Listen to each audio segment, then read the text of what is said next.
Nós tivemos aí um pequeno contratempo, sempre é bom explicarmos aqui, e na contingência da ausência da pessoa que iria fazer a palestra, então nós vamos aqui substituí-la, não à altura, porque isso é muito difícil, mas vamos tentar fazer a nossa parte.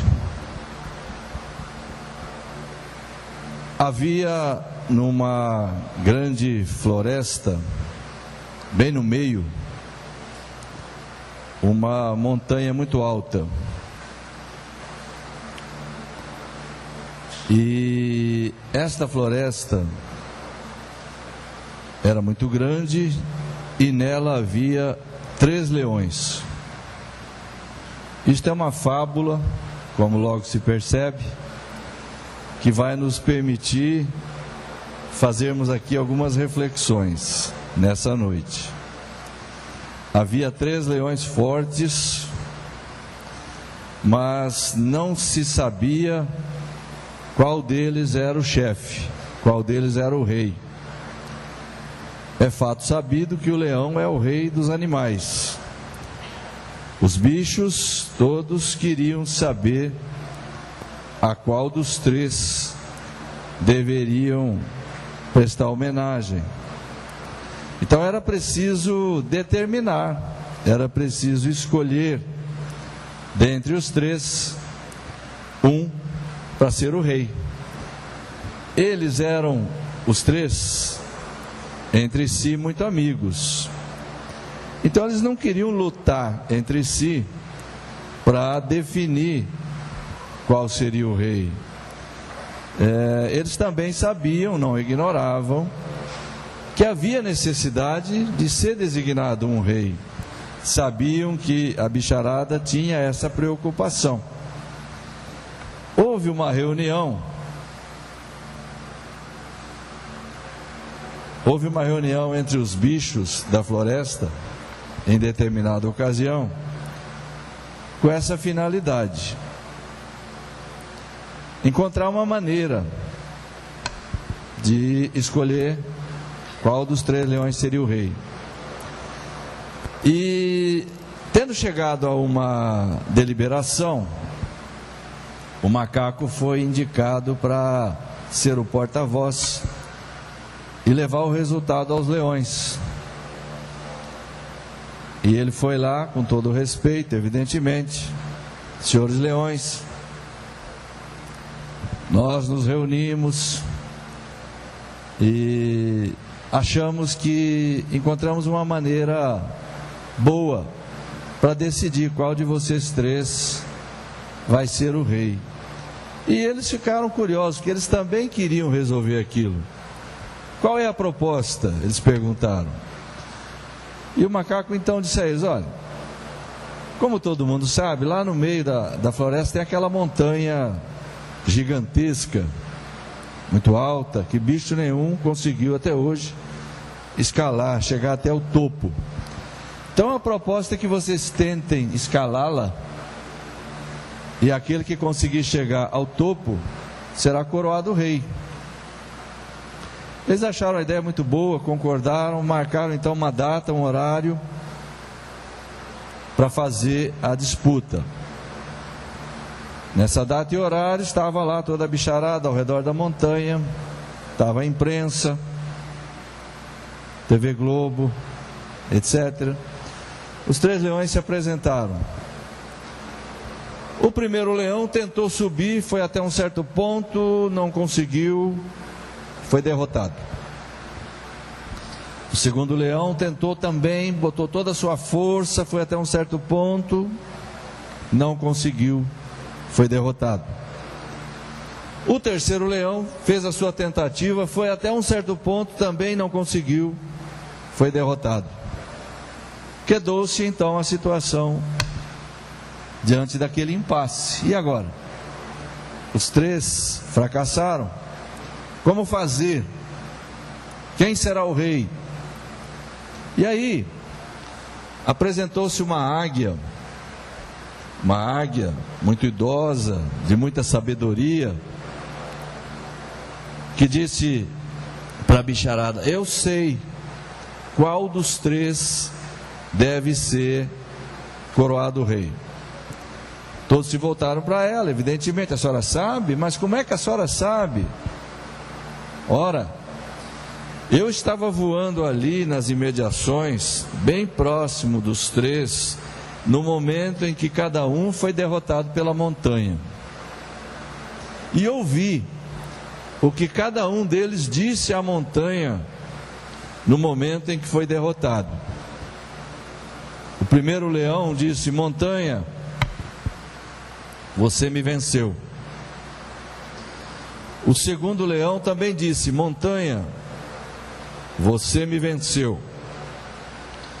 O terceiro leão também disse: montanha, você me venceu, por enquanto. Porque você, montanha, já atingiu o seu tamanho final, e eu ainda estou crescendo. Então a águia diz: ele teve uma atitude de vencedor diante da derrota. É rei de si mesmo, é capaz de ser rei sobre os demais. E foi então o terceiro leão, a partir desta apreciação apresentada pela águia, coroado e consagrado como o rei da floresta. Aí nós vamos começar a pensar o que essa história pode nos dizer, não é? Normalmente as pessoas dizem assim: é que é para você ter bom ânimo diante dos seus problemas, porque os seus problemas normalmente já atingiram o ponto máximo e você ainda não. É sempre importante, dizem alguns, que você não diga a Deus que você tem um grande problema, mas que você diga ao seu problema que você tem um grande Deus. Bonito isso, não é? Muito interessante, filosoficamente muito bonito, não resta dúvida. Todos nós estamos em crescimento, mas nós vamos fazer aqui uma apreciação dessa historieta, tomando por base o ponto de vista espírita, o ponto de vista do crescimento do espírito. Nós, na nossa condição de espírito encarnado, que estamos em uma trajetória de desenvolvimento, de crescimento, de aperfeiçoamento, e que nos achamos num determinado ponto dessa trajetória. E temos ainda muito que crescer.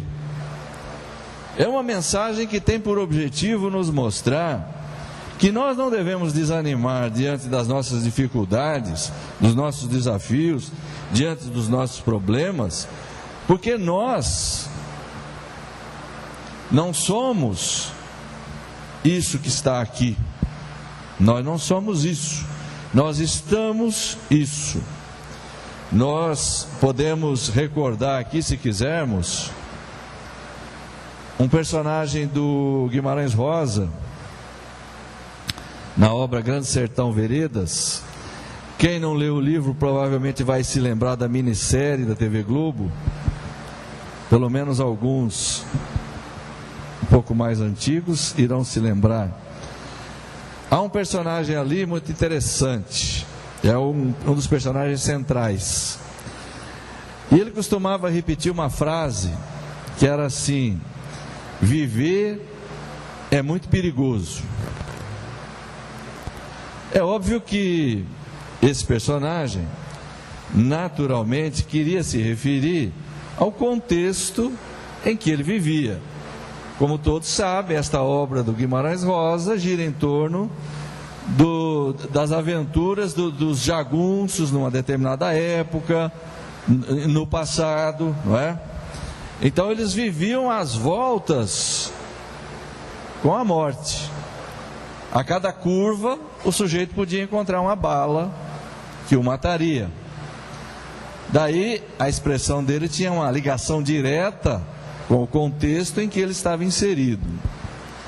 Porém, nós podemos tranquilamente afirmar que viver aqui na Terra, que a doutrina espírita classifica como mundo de provas e expiações, não é uma tarefa fácil. É uma tarefa geralmente complicada. Todos nós, via de regra, uns mais, outros menos, nos vemos às voltas com problemas de todos os tipos, uns maiores, outros menores. Quando nós enfrentamos as nossas dificuldades, os nossos problemas, quando nós somos defrontados por eles, por elas, temos reações bastante diferentes uns dos outros. Uns recebem até com uma certa resignação, com uma certa compreensão, com uma certa paciência. Outros recebem muito mal, não conseguem enfrentar com serenidade as situações que são apresentadas. Mas a vida aqui na Terra tem exatamente essa finalidade, de nos preparar, de nos fortalecer, de nos educar, de fazer o espírito crescer. E o espírito, em contato com a carne, durante a reencarnação, vê-se defrontado por dificuldades características da vida num planeta como este. Então, aprender a aceitar, a receber, a compreender e a lidar adequadamente com as dificuldades faz parte de um processo de amadurecimento pelo qual todos nós precisamos passar. E um ponto básico que nos ajuda a nos firmarmos, a nos fortalecermos, é este: somos filhos de Deus. Deus não erra. Isso gera naturalmente, dependendo da compreensão que tenhamos a respeito, algo dentro de nós, um tipo de sentimento que nós costumamos chamar de fé. Fé. Até porque Jesus asseverou em determinada ocasião: vós sois deuses, podeis fazer o que eu faço e muito mais. Ou seja, ele se referia ao potencial que existe dentro de cada um de nós para ser desenvolvido, para ser exercitado, acenando com a possibilidade de nós crescermos a ponto de nos igualarmos a ele e até superá-lo. Podeis fazer o que eu faço e muito mais, não é? E a fé muitas vezes tem dimensões diferentes, evidentemente. Cada um de nós responde de uma forma, como já foi dito. As definições de fé variam bastante. Nós temos uma definição muito interessante numa epístola que está no Novo Testamento, que muitas pessoas atribuem ao apóstolo Paulo, mas que não é dele. É a epístola aos Hebreus, onde ele, num determinado momento ali no capítulo 11, o autor diz assim: fé é a certeza daquilo que não se vê, é a garantia daquilo que esperamos. Como é que você pode ter fé? Como é que você pode ter certeza daquilo que você não vê? Nós nos fundamentamos basicamente nos nossos sentidos. Aí existe uma outra definição de um outro sábio do século XX, que disse o seguinte: conquistar a fé é alcançar a condição de dizer não mais eu creio, mas sim eu sei. Isso já é uma atitude que nasce do entendimento. O Espiritismo prega a fé raciocinada. Allan Kardec assevera: a fé cega não é mais deste século. E ele estava no século XIX. Hoje menos ainda. Fé cega é para outra época. Hoje o homem quer compreender. Então a proposta espírita é da fé raciocinada. E aí o Kardec vai dizer assim: a fé necessita, isso está no Evangelho segundo o Espiritismo, a fé necessita, por certo, de uma base. Essa base é a compreensão daquilo em que se deve crer. Essa base é a compreensão daquilo em que se deve crer. Aí o indivíduo tem certeza porque compreendeu. Essa recomendação dada aqui pelo Alexandre na abertura é sempre muito útil e muito oportuna. Quanto mais nós estudamos a doutrina espírita, mais nós nos fortalecemos, mais nós entendemos os mecanismos da vida e nos preparamos para enfrentar as adversidades, os dissabores, porque eles vão se apresentar. É certeza que eles vão se apresentar. Por quê? Porque nós estamos num mundo de provas e expiações, porque nós somos espíritos da terceira ordem, espíritos imperfeitos, que passam por provas e expiações. Eu tenho dito e vou repetir a definição: expiação é um tipo de prova diretamente ligada ao mal que se fez. É aquilo que alguns chamariam de castigo. É a consequência direta do mal que se fez. Expiação. Serve sempre de prova, como vai dizer o Allan Kardec no capítulo 5º do Evangelho segundo o Espiritismo. Serve sempre de prova, porque é claro, quando você está aqui passando pela dor da expiação, isto vai colocar à prova a sua paciência, sua fé, sua resignação, a sua coragem, a sua fé em Deus. Mas nem toda prova, diz ele, é uma expiação, porque aí entra a questão do exercício meramente destinado a promover o desenvolvimento do nosso potencial, da nossa inteligência e das virtudes. Situações educativas, situações que trazem a proposta de nos exercitar, de fazer a gente desenvolver aquilo que está faltando, superar determinados vícios, substituindo-os pelas virtudes correspondentes. Isso nós só conseguiremos vivendo situações que proporcionem esses desafios. É a mesma coisa que você querer desenvolver músculo e ficar o dia inteiro deitado na cama na sua casa e fazendo uma prece fervorosa: eu queria ficar forte. Provavelmente não, com absoluta certeza não vai ficar. É preciso puxar ferro, é preciso malhar, é preciso pegar para valer, sem preguiça, né? Porque senão não funciona. Então, quando nós falamos em fé dentro da doutrina espírita, nós falamos de algo que seja compreendido, algo que a razão aceite e que dê à pessoa mais condição de compreendendo, acreditar, compreendendo, ter certeza. A fé é a certeza daquilo que você não vê. Você pode não ver, mas você já compreendeu. O Kardec se batia muito na sua época por uma questão muito simples. Às vezes as pessoas davam muita ênfase ao fenômeno mediúnico em si, como fator de convencimento para as pessoas. Não, vamos converter as pessoas. Se elas virem o fenômeno acontecendo, elas vão acreditar. E aí ele ponderava assim: para crer não basta ver, é preciso, sobretudo, compreender.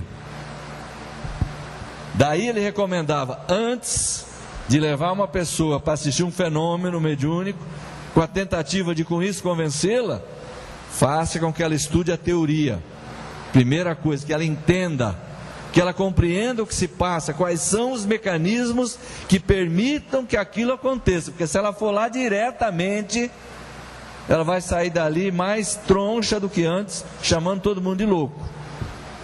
Então essa era uma base que ele adotava: para crer não basta ver, é preciso, sobretudo, compreender. Fé cega já não é deste século. Eu contei aqui, numa determinada ocasião, alguns anos atrás, duas historinhas bastante simples, bastante objetivas, que nos dão uma ideia de como muitas vezes as pessoas fazem as coisas automaticamente, sem saber o que está fazendo e para que está fazendo. Uma delas, a mais curtinha, diz o seguinte: olha só, uma situação provavelmente ocorrida num pequeno país da Europa. 2 sujeitos estavam fazendo um trabalho na rua, empregados da prefeitura. Provavelmente eram empregados, funcionários do SEMAI ou coisa parecida. Não sei se lá tem isso. E acontecia assim: eles estavam em 2. Um ia na frente com a cavadeira e abria um buraco de mais ou menos uns 60 centímetros de diâmetro, por uma profundidade de 1,20 m mais ou menos. O de trás vinha com uma pá, pegava toda a terra que o outro havia tirado e jogava de novo dentro do buraco, fechava, socava e eles continuavam. Isso foram até o fim do quarteirão, voltaram pelo outro lado, e tinha um cidadão assistindo aquilo que não entendia o que eles estavam fazendo. Aí a uma certa altura ele se impacientou, foi até o primeiro que estava cavando e falou: "Pera um pouquinho, posso fazer uma pergunta para vocês?" "Pode." Parou o trabalho dele, enxugou o suor do rosto, apoiou o queixo no cabo da cavadeira, e o sujeito perguntou para ele: "O que é isso que vocês estão fazendo? Que serviço é esse? Eu não estou entendendo." Aí o trabalhador falou para ele assim: "É o seguinte, eu acho que eu sei porque que o senhor não está entendendo. É que normalmente nós somos em 3 aqui na equipe. Hoje faltou o do meio, que é o que planta a árvore."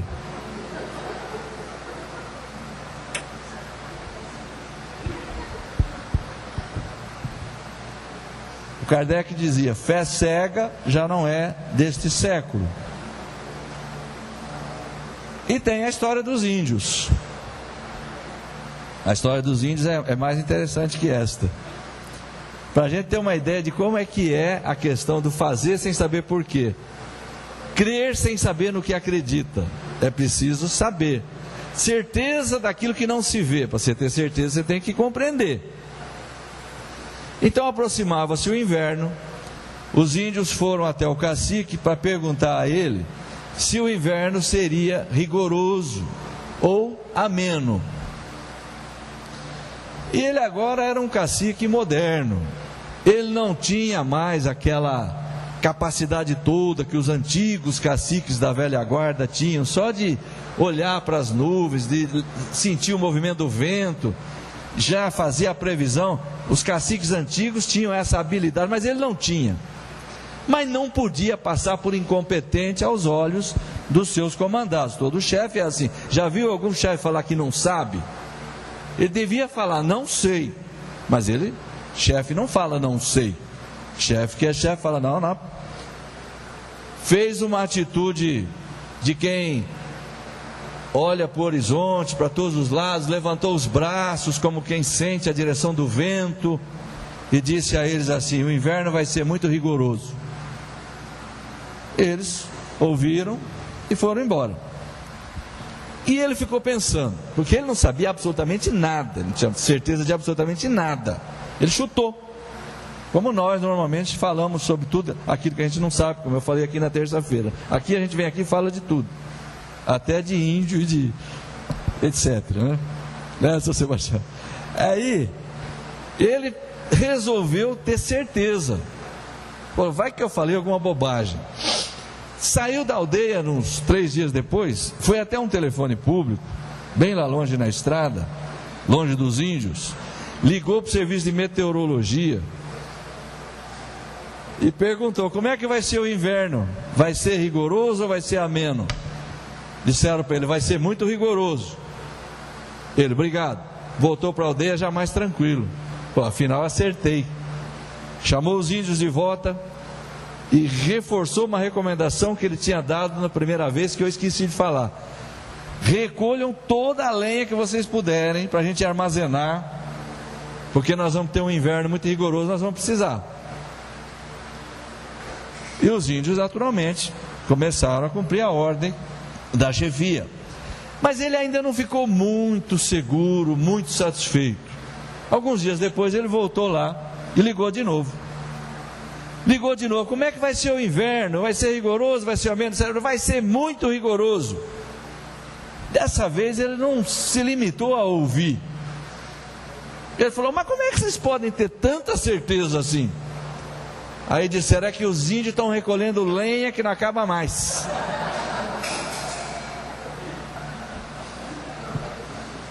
Se você quer ter certeza de alguma coisa, pergunte ao serviço de meteorologia.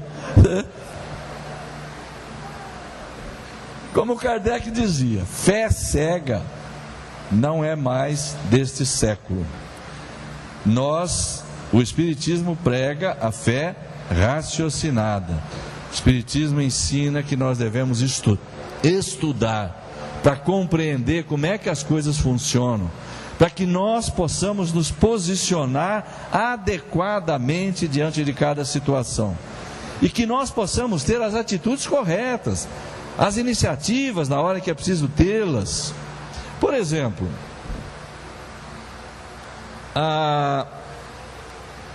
existe uma lição no Evangelho segundo o Espiritismo,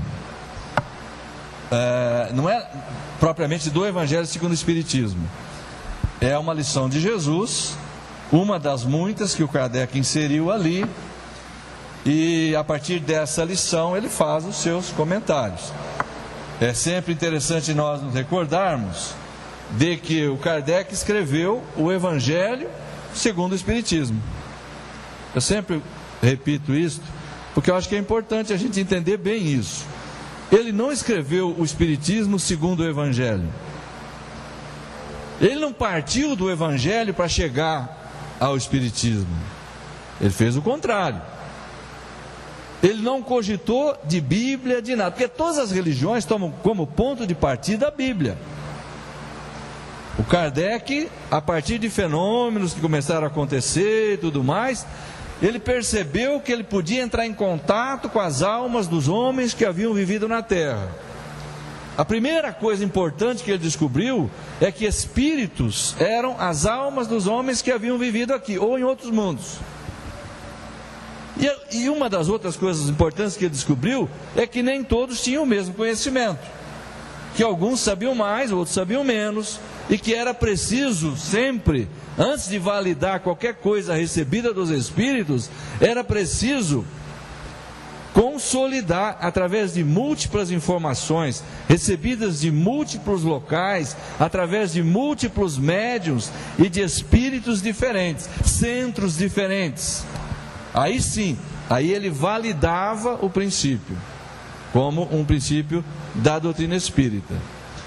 Fora disso, ele asseverava, fora disso será uma mera opinião de um espírito, que para nós tem apenas esse valor, o de uma opinião. Era o que ele sempre afirmava e procedia dessa forma, não é? Então, quando ele descobriu que ele podia interrogar, e ele começou a interrogar, e começou a entrar na posse de conhecimentos, descobrindo leis naturais, que ele foi tendo revelações, etc, etc, ele foi construindo uma doutrina. E à medida que essa doutrina crescia e se elaborava, ele foi percebendo que ela encerrava uma moral profunda. Mas ao mesmo tempo ele foi percebendo que essa moral se assemelhava em absoluto com a de Jesus. Então, disso ele foi a Jesus. Partindo do conhecimento, partindo dessas informações, ele chegou a Jesus. E aí então ele pôde constatar que Jesus era um Espírito puro. E aí ele atribuiu a Jesus o valor que Jesus tem dentro da doutrina espírita. Feito esse preâmbulo, vamos ao ensinamento. Buscai e achareis. Está lá no capítulo 25 do Evangelho segundo o Espiritismo, capítulo 25. Como certamente todos nós nos recordamos, trata-se de um ensinamento de Jesus que está inserido numa frase mais longa. que começa assim: pedi e obtereis, ponto e vírgula. Buscai e achareis, ponto e vírgula. Batei e se vos abrirá. Porque todo aquele que pede recebe, aquele que busca acha, e aquele que bate a porta se abre. O Kardec pegou essa frase toda e dividiu. A primeira parte, pedi e obtereis, deu a ele o ensejo de abordar o tema da prece, que está no capítulo 27. E a parte do buscai e achareis, batei se vos abrirá, está no capítulo 25. Buscai e achareis. E ele inicia então os seus comentários falando sobre essa máxima cristã, dizendo assim: esta máxima evangélica, buscai e achareis, assemelha-se a uma outra: ajuda-te que o céu te ajudará. Dizendo de outra forma, diz ele, é a consagração da lei do trabalho e, por conseguinte, da lei do progresso, porque o progresso é uma consequência natural do trabalho. Deus não isentou o homem do trabalho, fez do trabalho uma lei, o trabalho uma lei divina, que tem por objetivo exercitar o potencial do ser humano, tanto intelectual quanto moral, de uma forma geral.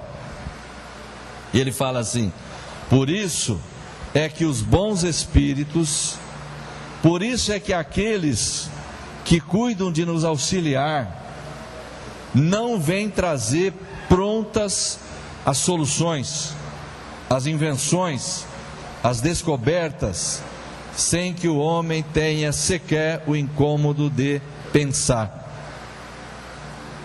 Se assim fosse, o mais preguiçoso poderia enriquecer-se.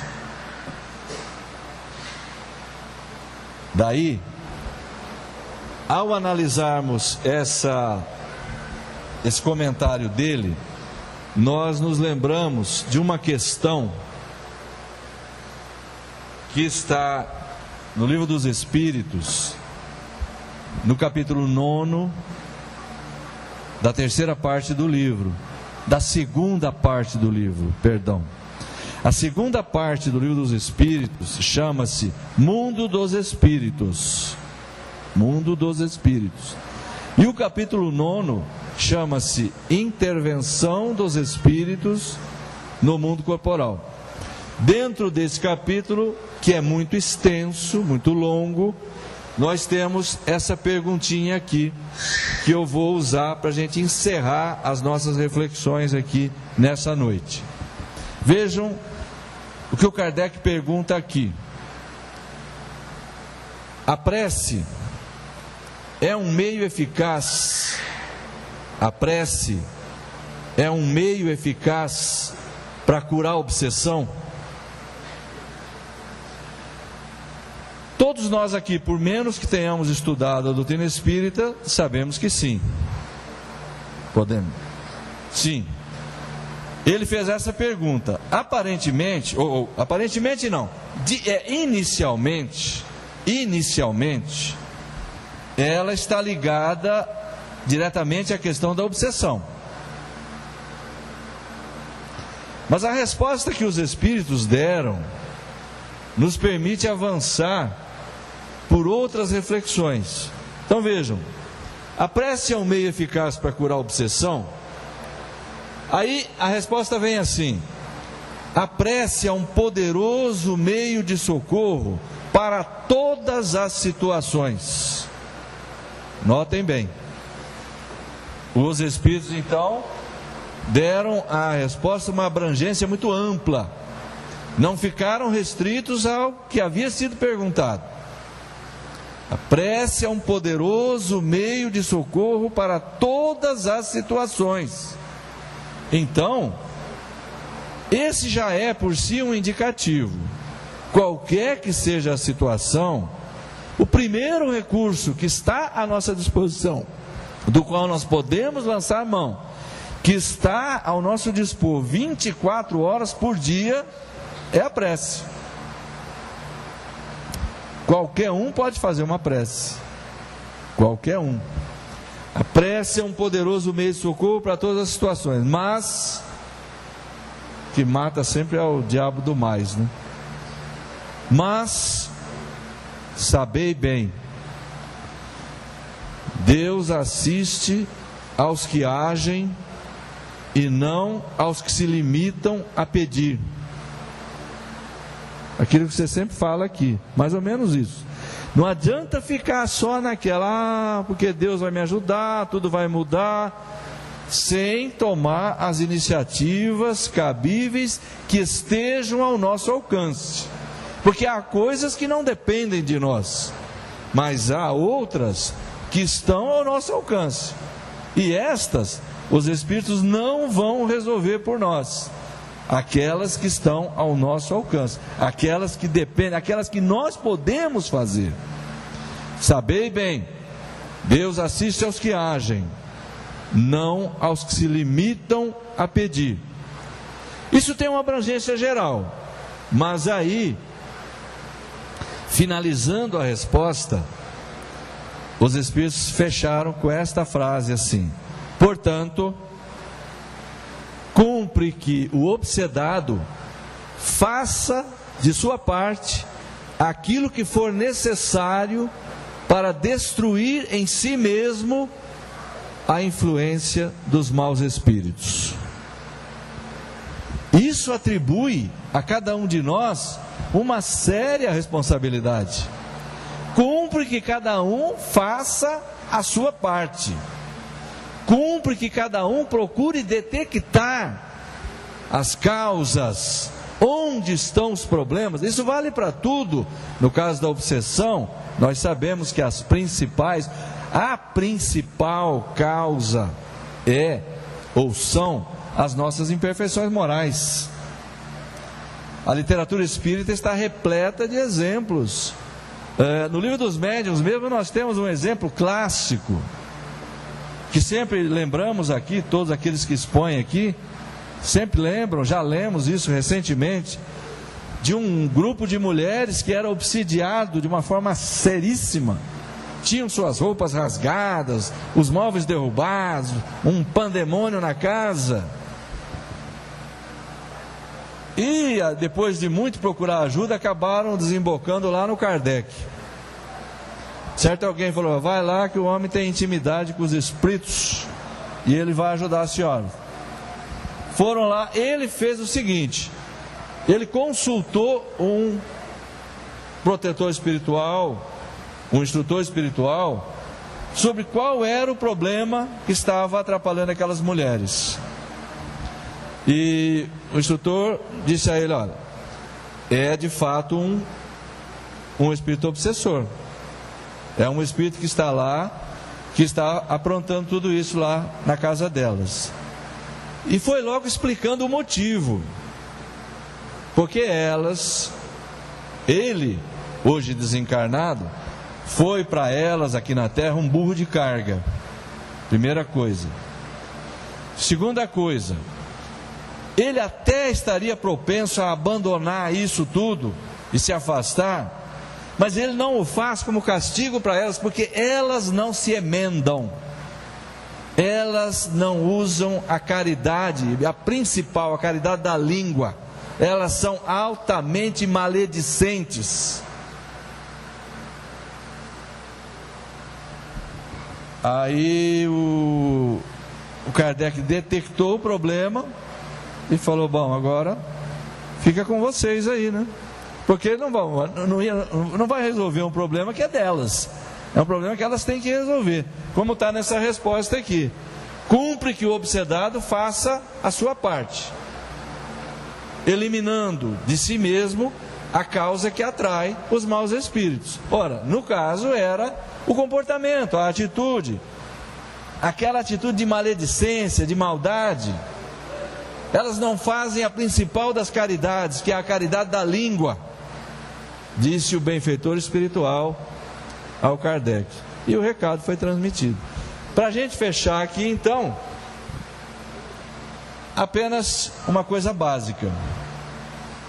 A lição de Jesus, enfocada no capítulo 25, por Kardec, o título é Buscai e achareis. Essa é uma questão que nos dá um preâmbulo disso. É uma questão que na sua resposta nos atribui responsabilidade.